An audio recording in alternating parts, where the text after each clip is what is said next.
इसी YouTube channel पर complete करवा दिया गया है। जैसा कि आप सभी को पता होगा कि एडीओ का नया एग्जाम डेट आ गया है। 14 अप्रैल से लेकर के 21 अप्रैल तक आपका एग्जाम होना है। अब सारे लोग जो अभी तक सोए हुए थे जग जाइए, क्योंकि 90 दिन का समय है और अभी से लगे रहोगे तो निश्चित रूप से आपका एग्जाम निकलेगा।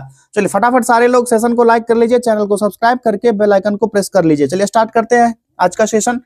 पहला प्रश्न है, भारत की अक्षांशीय एवं देशांतरीय विस्तार है। इस क्वेश्चन का सही जवाब हो जाएगा विकल्प डी, 8 डिग्री 4 मिनट से 37 डिग्री 6 मिनट उत्तरी अक्षांश तथा 68 डिग्री 7 मिनट से 97 डिग्री 25 मिनट पूर्वी देशांतर तक। विकल्प डी इसका करेक्ट आंसर हो जाएगा। अगर भारत का भौगोलिक क्षेत्रफल पूछा जाए तो आप सभी को लगाना है 32,87,263 किलोमीटर स्क्वायर यानी वर्ग किलोमीटर। चलिए आगे बढ़ते हैं नेक्स्ट क्वेश्चन की तरफ। निम्न में से किस परियोजना को इंदिरा सागर बांध परियोजना भी कहा जाता है? यह है पोलावरम परियोजना, विकल्प सी राइट आंसर होगा। इसके अंतर्गत 136 गांव आते हैं, 136 गांव, जिसमें कि 211 इसमें छोटा गांव आता है और 7 मंडल में विभाजित है। ठीक, ये सभी आपको जानकारी याद रखना है। ये बड़े गांव की बात है, ये छोटे गांव आते हैं। ठीक है, छोटे गांव कितने? 211 पोलावरम परियोजना के तहत। इसके बाद जो पूर्वी गोदावरी का क्षेत्र था उसी का इसको पार्ट बना दिया गया और इसको ना इंदिरा सागर बांध परियोजना भी कहा जाता है। पोलावरम परियोजना को इंदिरा सागर बांध परियोजना कहा जाता है। यह लिख देता हूं मैं, इंदिरा सागर बांध परियोजना। चलिए तीसरा प्रश्न देखिए, विषुवत रेखा निम्न में से किस नदी से नहीं गुजरती है? नहीं को कोड कीजिए और बताइए इसका राइट आंसर क्या होगा। विकल्प बी हो जाएगा, मैक्सिको से नहीं गुजरती है। विषुवत रेखा महाद्वीप के कुल 13 देश से गुजरता है। दक्षिण अमेरिका की बात करें तो दक्षिण अमेरिका का इक्वाडोर वाला पार्ट हो जाएगा, मैं शॉर्ट में लिखता हूं इक्वाडोर।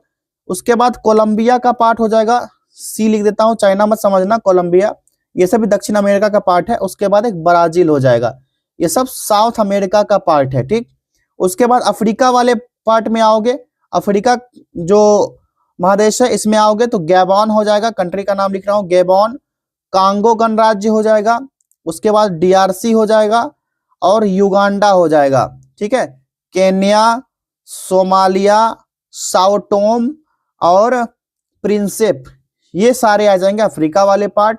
एशिया महादेश में बात करो अगर, जो एशिया वाले में, एशिया में आ जाएगा मालदीव, इंडोनेशिया और इसके बाद किरीबाती। अब मैं शॉर्ट में लिखा हूं, जैसे जैसे मैं बोल रहा हूं आप लोग लिख लेना एक बार जाकर के। चलिए चौथा प्रश्न देखिए, ज्वालामुखी पर्वत दिया गया है, दूसरे तरफ उससे संबंधित देश दिए गए हैं, इसको मिलान करना है। ठीक है, चलिए मिलाइए इसको। मायोन जो है, मायोन ज्वालामुखी पर्वत है, किस देश में है? तो ये हो जाएगा फिलीपींस का, तो ये फिलीपींस का हो गया। माउंट शास्ता हो जाएगा यूएसए में।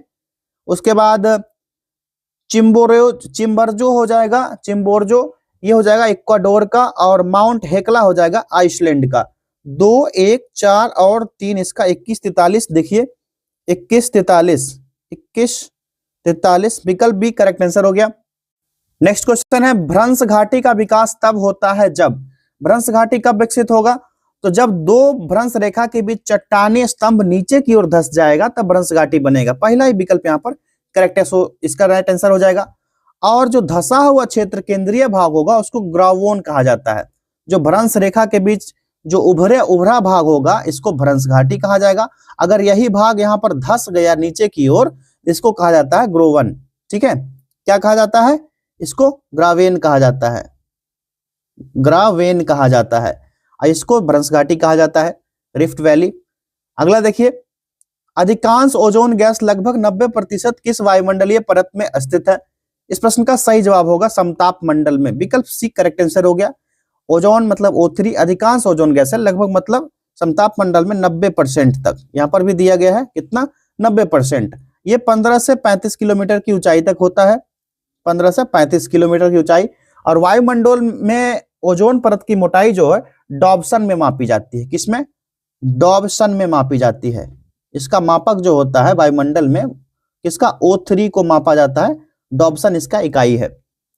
अगला देखिए, निम्नलिखित कथनों में से कौन सा कथन सत्य नहीं है? नहीं पूछा जा रहा है यहाँ पर। इसका राइट आंसर हो जाएगा पहला ही, भूमध्य रेखा से ध्रुवों की ओर जाति विविधता में वृद्धि होती है। आसान सा जवाब विकल्प ए इसका करेक्ट आंसर हो गया। जो उष्णकटिबंधीय प्रदेश में ना उच्च तापमान के कारण वर्षा पर्याप्त होती है, जिसके कारण क्या होता है, यहाँ सघन और ऊंचे विश्व के सर्वाधिक विविधतापूर्ण जैव संपदा वाली जाति पाई जाती है। इसका मतलब यह है कि ध्रुवों से भूमध्य रेखा की ओर जैसे ही बढ़ेंगे हम लोग तो जाति विविधता में वृद्धि देखने को मिलेगा। चलिए 8वां प्रश्न देखिए, यहाँ पर क्या कहा जा रहा है, मिलान करने के लिए सूची 1 में दिया गया अभ्यारण्य या राष्ट्रीय उद्यान दिया गया है और सूची 2 में राज्य दिया गया है, इसको मिलान करना है। जो बोंडला वन्यजीव अभ्यारण्य है, आसान सा जवाब गोवा हो जाएगा।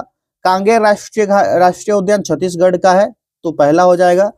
उसके बाद डांडेली वन्यजीव अभ्यारण्य कर्नाटक का है और गुमती वन्यजीव त्रिपुरा का है। 2, 1, 4 और 3, 21, 43। अब देखिए 2, 1, 4 और 3 कौन सा है, 2, 1, 4 और 3 विकल्प बी इसका राइट आंसर हो जाएगा।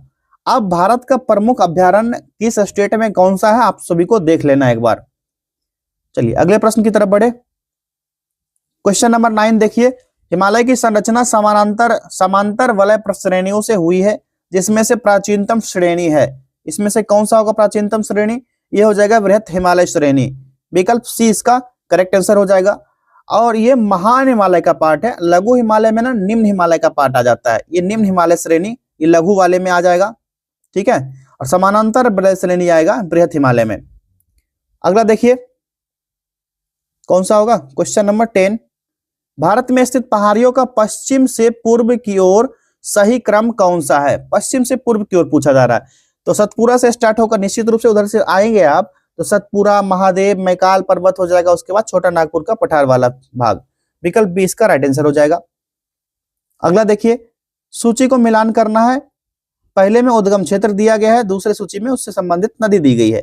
अब ब्रह्मगिरी पहाड़ी कौन सी नदी के आसपास है, तो कावेरी, ये मिलान किया हुआ है। वेड़ीनाग सोता ये कौन सा हो जाएगा, ये भी झरना है झेलम नदी के किनारे। महाबलेश्वर कृष्णा नदी, छोटा नागपुर का पठार स्वर्णरेखा, सब मिला हुआ है। 1, 2, 3 और 4 इसका सही जवाब होगा। अब देखिए कूट में 1, 2, 3 और 4 कौन सा है, विकल्प बी सही जवाब हो जाएगा। चलिए आगे देखिए नेक्स्ट क्वेश्चन, क्वेश्चन नंबर 12, निम्नलिखित युग्मों पर विचार कीजिए, फिर से मिलान करने कहा जा रहा है, एक तरफ जलाशय दिया गया और संबंधित राज्य दिए गए हैं, अब इसको मिलान करना है। अब बताइए घाट प्रवाह जो है किस राज्य से संबंधित है, तो कर्नाटक आ जाएगा, आसान सा कर्नाटक, ठीक, कर्नाटक नहीं दिया गया भाई, तेलंगाना दिया गया है ना, इसको कर्नाटका कीजिए, ठीक है, कर्नाटका। गांधी सागर हो जाएगा कहा, मध्य प्रदेश, और इंदिरा सागर मध्य प्रदेश, और मैथन झारखंड हो जाएगा, ठीक है, तो सारे सही दिए गए हैं। असत्य कथन का चयन करने कहा जा रहा था ना, यहाँ पे मैंने पढ़ा ही नहीं, असत्य कथन का चयन करना है, तो घाट प्रवाह वाला जो है तेलंगाना नहीं होगा, ये कर्नाटका होगा, तो यही वाला राइट आंसर हो जाएगा पहला ही। अगला प्रश्न देखिए, निम्नलिखित राज्यों में से किस राज्य में नामचिक नामफुक कोयला क्षेत्र अवस्थित है, सही जवाब हो जाएगा अरुणाचल प्रदेश में, पहला विकल्प राइट आंसर है। और माकुम असम में कोयला क्षेत्र है, ठीक है, असम की बात करेंगे तो असम का जो माकुम का क्षेत्र है ये कोयला वाला, क्योंकि ये पूछा गया प्रश्न है बीपीएससी में एक बार। अगला देखिए, निम्नलिखित में से कौन सा एक सही सुमेलित नहीं है, नहीं को कोड कीजिए और बताइए इसका राइट आंसर क्या होगा, विकल्प सी हो जाएगा मद्रास एल्यूमिनियम कंपनी लिमिटेड, मालको जो है चेन्नई में है, ये चेन्नई में नहीं है, ये जो है ना यहाँ क्या कहा जा रहा है सुमेलित नहीं है, तो ये हो जाएगा कहां पर, ये मेट्टूर सलेम जिला में है तमिलनाडु, ना कि चेन्नई में, ये कहां पर है, तमिलनाडु में, ठीक है। अब तमिलनाडु राज्य नहीं, राज्य वहां का क्षेत्र होगा कोई, वहीं पर स्थित है। और ये ना 1965 में इसकी स्थापना हुई थी, 1965 में, ये एल्युमिनियम लिमिटेड कंपनी का, ठीक। यहाँ पर बालको भी एक आता है, मालको है, एक बालको भी है, मालको के बारे में यहाँ पर गलत दिया गया है, और बालको के बारे में पूछा जाए तो बालको सेम यही है, छत्तीसगढ़ में ये, ठीक है। इंदल जो है ये झारखंड का है, ये बालको ये छत्तीसगढ़ का था ना, यहाँ लिखा हुआ था, मैंने लिख दिया यहाँ पर। चलिए बढ़ते हैं आगे नेक्स्ट क्वेश्चन की तरफ। क्वेश्चन नंबर 15 देखिए, निम्नलिखित में से कौन सा सुमेलित नहीं है, ठीक है। एक तरफ ताम्र पाषाणिक स्थल है, दूसरी तरफ उसकी अवस्थिति दी गई है। इनाम गांव जो है ये कहां पर है, इनाम गांव महाराष्ट्र, ये सही दिया गया है। पांडु राजाब ढीरी ओडिशा में है, ये वाला जो दिया गया है ना सुमेलित नहीं दिया गया है, ये ओडिशा नहीं पश्चिम बंगाल का पार्ट है, ठीक है, कहाँ का, वेस्ट बंगाल का। सिनुवार हो जाएगा, यही सही, ये सही दिया गया बिहार वाला पार्ट। नरहन उत्तर प्रदेश, ये भी सही दिया, सिर्फ यही गलत दिया गया था, विकल्प बी इसका राइट आंसर होगा। ठीक है, पांडु राजाब ढीवी जो है ओडिशा में है, ओडिशा में नहीं है, पश्चिम बंगाल में। आगे देखिए क्वेश्चन नंबर 16, हड़प्पा सभ्यता के संदर्भ में निम्नलिखित में से कौन सा कथन सत्य नहीं है? नहीं को कोट कीजिए, बताइए। इसका राइट आंसर होगा विकल्प बी, हड़प्पा के लोगों को लोहे का ज्ञान था। ये वाला स्टेटमेंट सही नहीं दिया गया है। इसको लोहा के बारे में कुछ अता पता ही नहीं था, उन लोगों को तांबा के बारे में पता था, ठीक है, इसके कॉपर के बारे में पता था, टीन के बारे में पता था, कांस्य के बारे में, गोल्ड के बारे में पता था, लेकिन लोहा का ज्ञान उन लोगों को नहीं था। लोहा का ज्ञान जो है ना ऋग्वैदिक काल में नहीं, उत्तर वैदिक काल में होता है, 1000 से 800 ईसा पूर्व के आसपास, 1000 से 800 ईसा पूर्व के पास इन लोगों को लोहा का ज्ञान होता है। अगला देखिए, निम्नलिखित में से कौन सा युग्म सही सुमेलित है? यहाँ पर एक तरफ त्रिपिटक दिया गया है, दूसरा विषय दिया गया है, इसका मतलब 3 है, इसमें 3 में से एक कोई सही होगा या फिर 2 भी सही हो सकता है। पुट की सहायता से आंसर यहाँ पर टिक करना है। विनय पिटक दिया गया है, विनय पिटक जो है बौद्ध धर्म में है, बौद्ध दर्शन में है, तो विनय पिटक ना संघ मठ में रहने वाले लोगों के लिए नियम का संग्रह है, जो अभिधम्म पिटक में बौद्ध दर्शन की चर्चा की गई है। ठीक है, तो अभिधम्म पिटक में होगा बौद्ध दर्शन की चर्चा, ठीक है, बौद्ध दर्शन दिया गया है तो अभिधम्म पिटक होना चाहिए, तो पहला तो नहीं होगा, इसमें अभिधम्म पिटक में। सुत्त पिटक में बुद्ध की शिक्षा है, ये वाला सही है। अभिधम्म पिटक में नियम का संग्रह दिया गया है, तो बिल्कुल बौद्ध धर्म की चर्चा की गई है, तो ये वाला भी यहाँ पर गलत हो जाएगा। ठीक है, नियम का संग्रह किस में दिया गया है बताइए? तो ये विनय पिटक में दिया गया है। ठीक है, किसमें है? विनय पिटक में दिया गया है, तो ये दोनों गलत था भैया, और दूसरा सही था, तो केवल 2 इसका राइट आंसर होगा विकल्प सी। अगला देखिए, मेगास्थनीज ने मौर्यकालीन समाज के संबंध में क्या नहीं कहा है? राइट आंसर इसका बताइए क्या हो जाएगा? विकल्प बी, समाज 4 भागों में विभक्त था। 4 भाग में, 4 भाग में कौन कौन सा समाज था? एक तो दार्शनिक समाज था, इसने 4 भाग में विभक्त किया, दार्शनिक हो जाएगा, उसके बाद किसान हो जाएंगे, उसके बाद चरवाहा, और चौथा क्या हो जाएगा? कारीगर। कारीगर में जोड़ लीजिए शिल्पी, जो शिल्पकार थे उसको भी इसने रखा था, और सैनिक को भी रखा था चौथे कैटेगरी में, सैनिक को रखा, उसके बाद निरीक्षक को रखा गया, निरीक्षक, उसके बाद सभासद, ये सब चौथे कैटेगरी में रखे गए थे। ये था मेगास्थनीज का मौर्यकालीन समाज। आगे बढ़ते हैं नेक्स्ट क्वेश्चन की तरफ। 19वां प्रश्न है, निम्नलिखित कथनों पर विचार कीजिए। 2 स्टेटमेंट है, कूट की सहायता से यहाँ पर सही उत्तर चूज करना है। पहला स्टेटमेंट पढ़िए, सही है या गलत है देखते हैं। गुप्त काल के दौरान धातुओं को मिलाने की तकनीक का इस्तेमाल किया गया था, बिल्कुल सही है। कारीगर अपनी लोहा और कांस्य कलाकृति में महारत दिखाई था। ठीक है, किसका किसका? लोहा प्लस कांस्य की अधिकतर मूर्तियां मिलती है, ये वाला स्टेटमेंट तो भैया सही है। दूसरा है, मेहरौली लौह स्तंभ में उत्तम किस्म के लोहे का प्रयोग हुआ है, ये भी गुप्त काल का ही है। मेहरौली लौह स्तंभ, इसमें लोहा का उपयोग हुआ है। एक शिल्पकार के महान तकनीक कौशल का यह प्रमाण माना जाता है, और जो शुष्क क्षेत्र में रहने के कारण भी ना इसका जीवन बहुत लंबा हो गया, मतलब कि इसमें जंग वंग नहीं लगा है, तो ये स्टेटमेंट भी सही दिया गया है। दोनों सही है, 1 और 2 दोनों सही हो जाएगा, कथन सही पूछा जा रहा था, दोनों के दोनों यहाँ पर करेक्ट ऑप्शन दिए गए हैं। अगला प्रश्न देखिए, कांग्रेस के एकमात्र प्रतिनिधि के रूप में द्वितीय गोलमेज सम्मेलन में भाग लेने के लिए गांधी जी किस जहाज से लंदन के लिए रवाना हुए थे? इस प्रश्न का राइट आंसर क्या हो जाएगा? इस प्रश्न का राइट आंसर होगा, ये राजपुताना नाम था, विकल्पी राइट आंसर होगा। ये 29 अगस्त 1931 का डेट था। अगला देखिए, मोहम्मद बिन तुगलक द्वारा किए गए प्रयोगों को क्रम के अनुसार व्यवस्थित कीजिए। यहां पर दिया गया है, और यहाँ पर दिया गया कूट नहीं दिया गया, यही क्रम दिया गया डैश कर करके। अब यहाँ पर देखिए कौन सा राइट आंसर होगा, देख लेते हैं। तो इस प्रश्न का राइट आंसर दिख रहा है कौन सा? राजधानी परिवर्तन तो नहीं होगा, सांकेतिक मुद्रा भी नहीं होगा, कर वृद्धि, कर वृद्धि, राजधानी परिवर्तन, सांकेतिक मुद्रा और खुरासान का अभियान। ठीक है, ये मोहम्मद बिन तुगलक के बारे में जो पूछा जा रहा है। 1325 से 27 के बीच कर वृद्धि किया था। कब? 1325 से 27 के बीच 50% टैक्स दिया था, इंक्रीज कर इसने।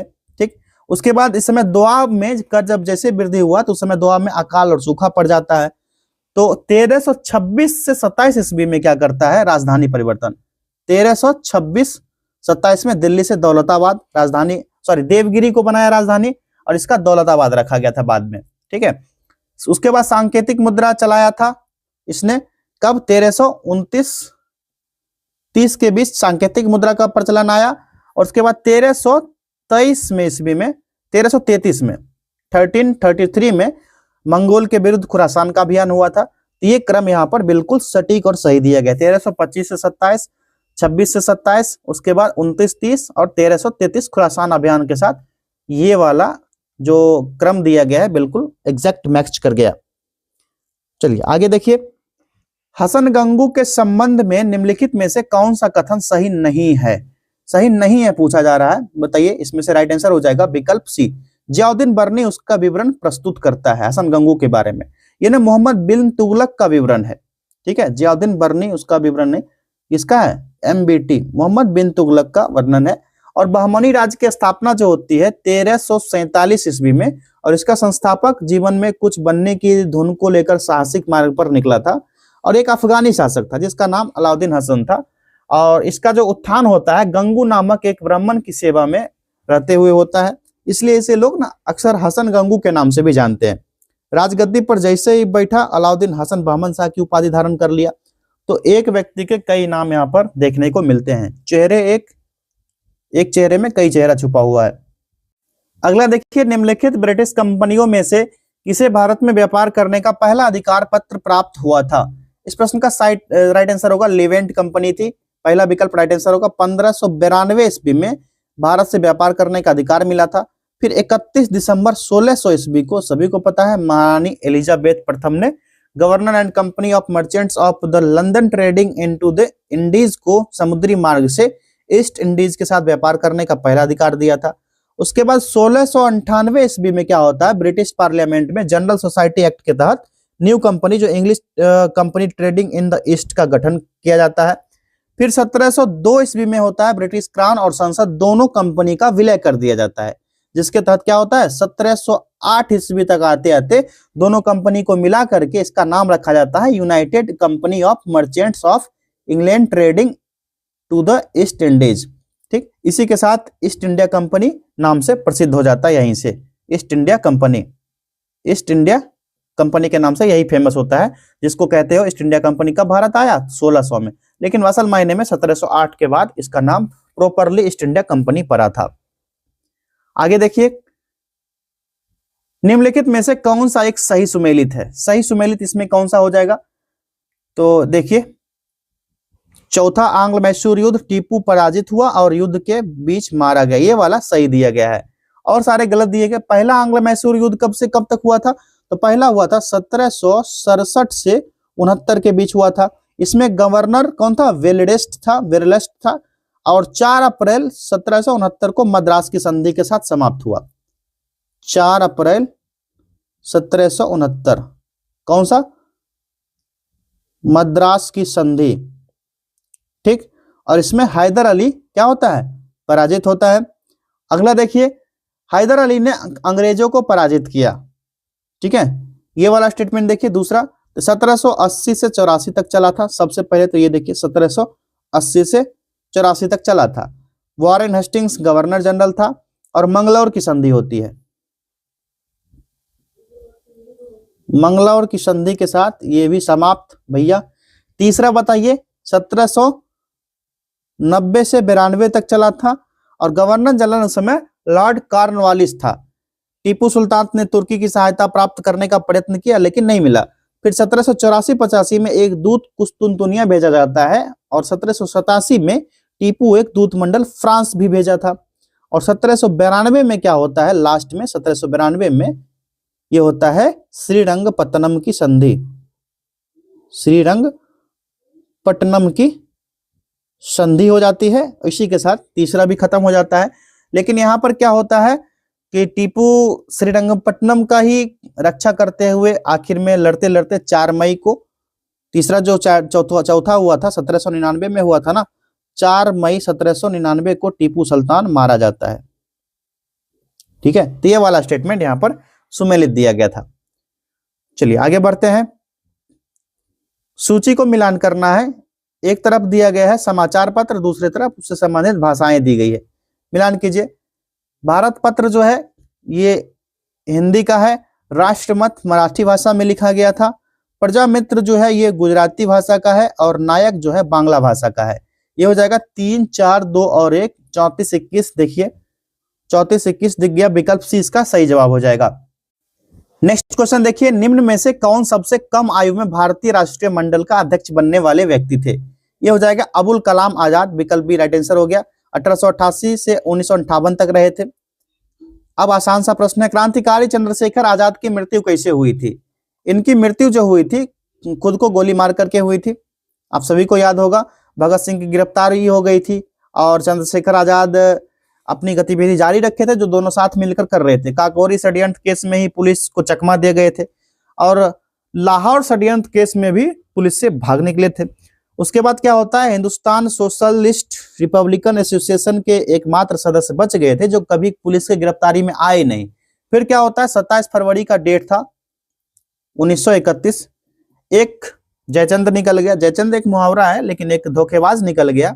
उसकी सूचना मिलती है पुलिस को और इलाहाबाद जो वर्तमान प्रयागराज का अल्फ्रेड पार्क है वहां पर जाएंगे आप लोग। चंद्रशेखर आजाद पार्क है, चंद्रशेखर आजाद या आजाद पार्क नाम से वहां पर है, बहुत बड़ा पार्क है, सिविल लाइंस एरिया क्षेत्र में है ये पार्क। यहाँ पर पुलिस घेर लेती है लेकिन अंतिम समय में चंद्रशेखर आजाद ने हार नहीं मानी। उन्होंने कहा कि अभी तक हम पकड़ में नहीं आए हैं तो मतलब पकड़ में नहीं आएंगे। खुद को गोली मार ली और खुद को वहीं पर गोली मार करके अपना सुसाइड कर लिया था। तो ये हो जाएगा, खुद को गोली मार करके इनकी मृत्यु हुई थी। अगला देखिए, वर्ष 1919 में अखिल भारतीय खिलाफत सम्मेलन का अध्यक्ष किसे चुना गया? राइट आंसर हो जाएगा महात्मा गांधी को चुना गया था, विकल्प ए राइट आंसर हो जाएगा।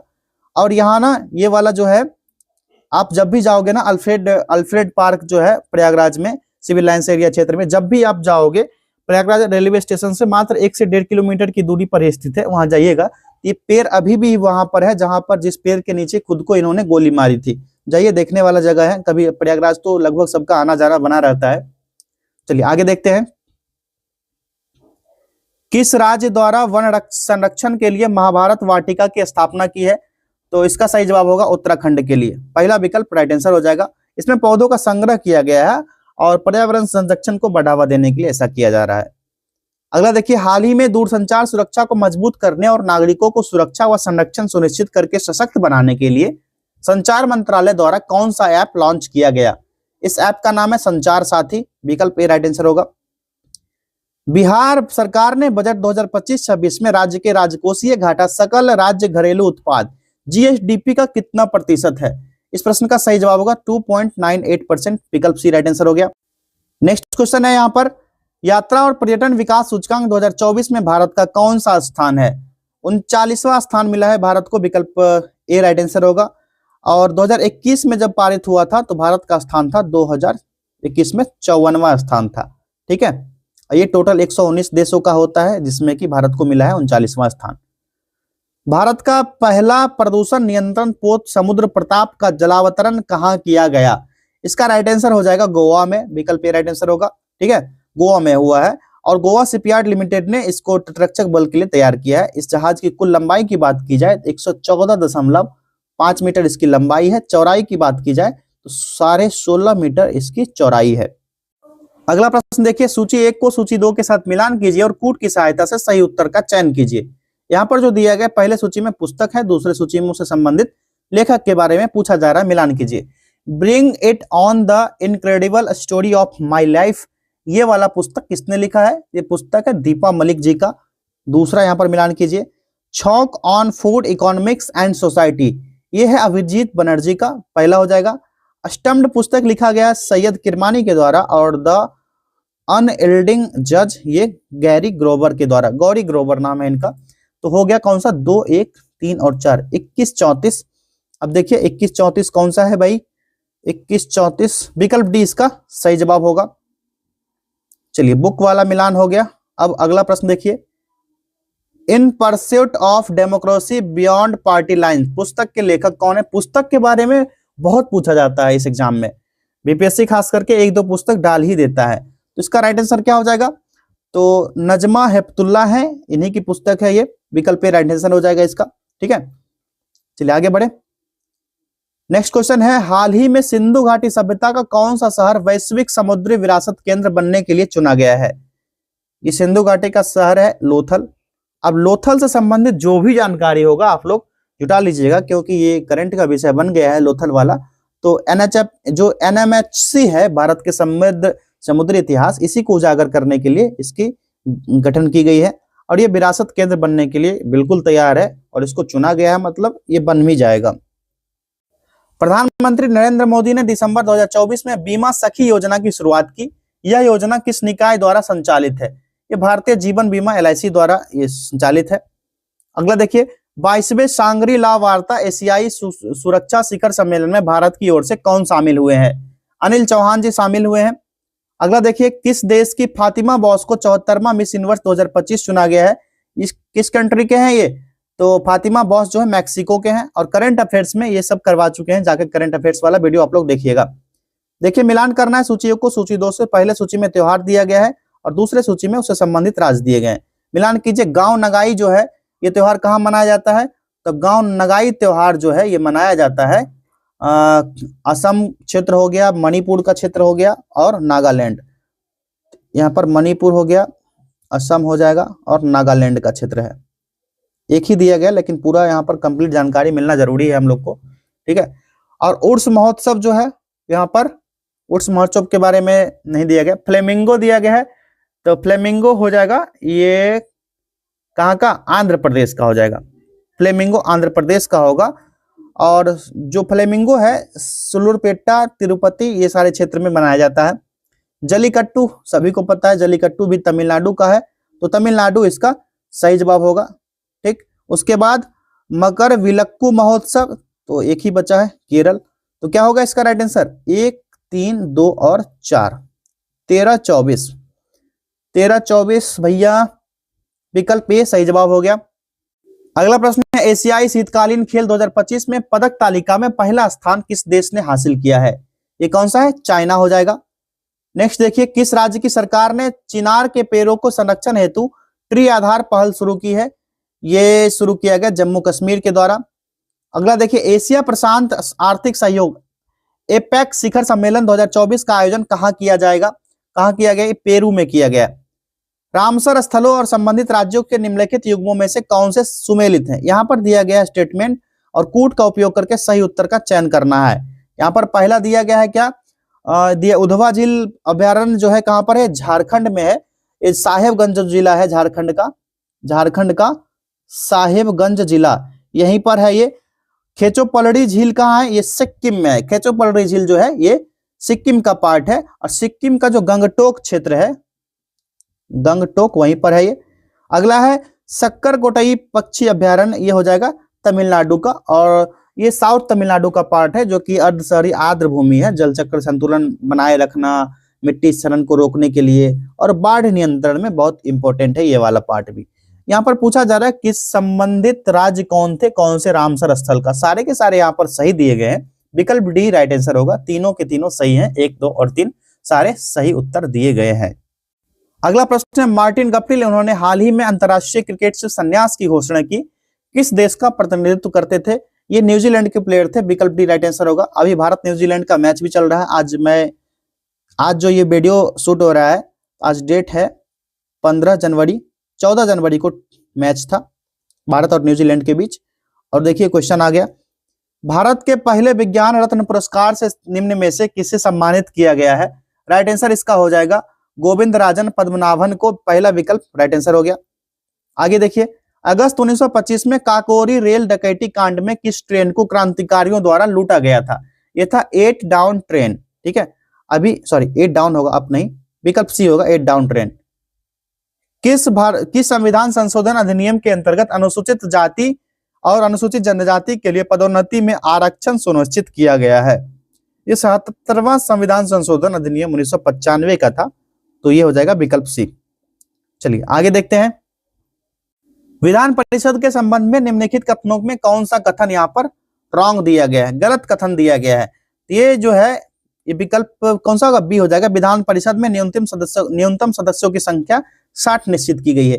जो आर्टिकल 169 है ना, इसके तहत 1/3 होना चाहिए सदस्य की संख्या, तो इसकी संख्या 40 होना चाहिए, ना कि 60।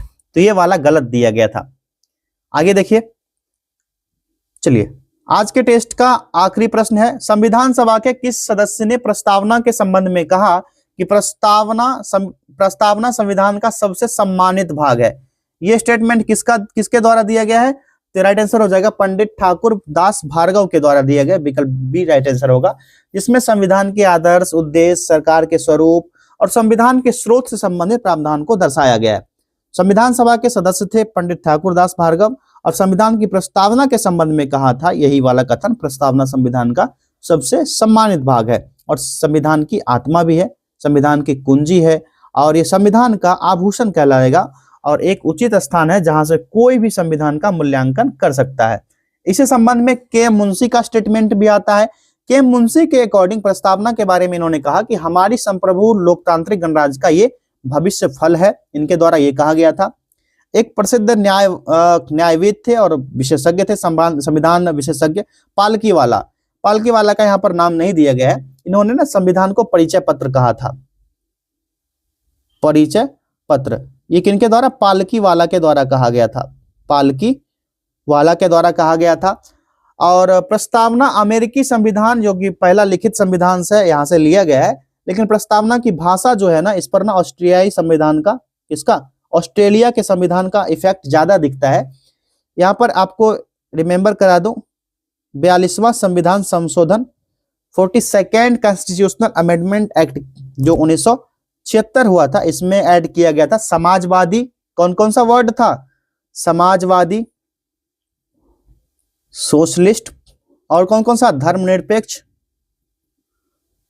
धर्मनिरपेक्ष और अखंडता शब्द। ये तीसरा हो गया, ये दूसरा हो गया और एक पहला। ये 3 शब्द जो है 42वें संविधान संशोधन 1976 के द्वारा संविधान में जोड़ा गया था। चलिए 50वें प्रश्न के साथ आज का टेस्ट हम लोग समाप्त करेंगे, लेकिन आपको एक जानकारी देना है, जो बच्चे टेस्ट सीरीज नहीं लगा रहे हैं वो जाइए, और एडीओ का 40 मॉक टेस्ट करवाया जा रहा है। 10 जनवरी से स्टार्ट हुआ है 40 मॉक टेस्ट, जिसमें से 16 जनवरी से टेस्ट स्टार्ट होगा, बाकी सेशन चल रहा है, जिसमें पेपर 1, 2, 3 तीनों से टेस्ट रहेंगे, क्रमशः 10, 15 और 15 टेस्ट होंगे। इसका ना ऑफर दिया गया विशेष प्राइस में। अभी तक तो जो ऑफर चलता आ रहा था 249 का ऑफर चल रहा था, लेकिन मकर संक्रांति को लेकर के इसको घटा करके 149 किया गया है। अभी जाइए 14, 15 और 16 3 दिन तक ये ऑफर चलेगा, 149। ध्यान रखिएगा, ये नीचे नंबर दिया गया 8676934039, इस नंबर पर जाइए, कांटेक्ट कीजिए, और 16 जनवरी रात के 12 बजे तक ये ऑफर वैलिड रहेगा। उसके बाद फिर से 249 कंटिन्यू रहेगा। मिलते हैं अगले टेस्ट में, बहुत बहुत धन्यवाद।